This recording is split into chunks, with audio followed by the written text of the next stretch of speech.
I'm Ned Helms. I'm on the board of Goodwill Industries of Northern New England. I've served for many years on that board, and I'm also the chair of the board of Goodwill International, a job I just took on this year. And so I'm very involved in Goodwill and have been, probably from birth, because my grandfather, Edgar Helms I, Edgar 1.0, as we call him in the family, founded Goodwill Industries in 1902 down in the south end of Boston. But we've seen it actually this year in a really remarkable way. You've got to remember that Goodwill was born in difficult times. It was born in difficult times back in the late 1800s in Boston, in the south end of Boston. Immigrants from all over the world were arriving. A new country, a new place, a new language. And they arrived without many goods. Their families didn't have jobs. And they were wondering, where am I going to go for hope? What am I going to do?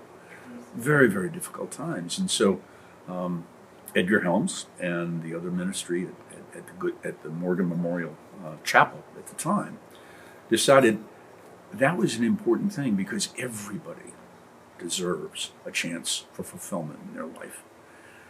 And so where there was a need for jobs, they started going out and finding those jobs. When people couldn't get to the jobs because they had kids, they started a child care center. And what was very interesting about it is the whole thing was about making a life, but making sure they were making the life with the help of Goodwill. There's that interesting and historic thing of my grandfather throwing a burlap bag over his shoulder and leaving the South End and going out to Beacon Hill and collecting clothing and articles of furniture from those who had more. Because he felt that nothing was disposable, certainly not a shirt, or not a desk, but certainly not a human being. And so the whole notion of Goodwill began, and you've heard the phrases, not a handout, but a hand up, not charity, but a chance. And he really felt that a job is just not about going in and doing work. It's a part of your identity. It's a part of your dignity. It's a part of feeling, I've come to a new country. I have to make something of myself. And he said, how can we help you make something of yourself? And so that spirit grew. And so out of a time of adversity, we grew. We went across the United States.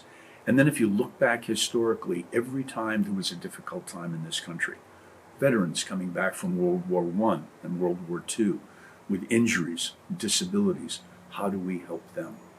The Great Depression, there's actually a story that there were probably only a few dozen Goodwills, but they approached the Roosevelt administration and they said, if you give us a grant of $5 million, we'll find a job for everybody in the country, which was pretty bold given their size.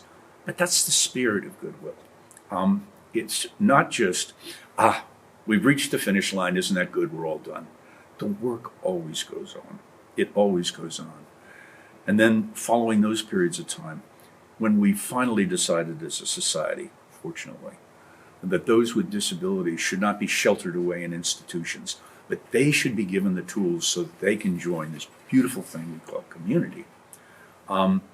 We went out there and said, okay, how can we help these folks? Not care for these folks, but raise them up to the full extent of their abilities.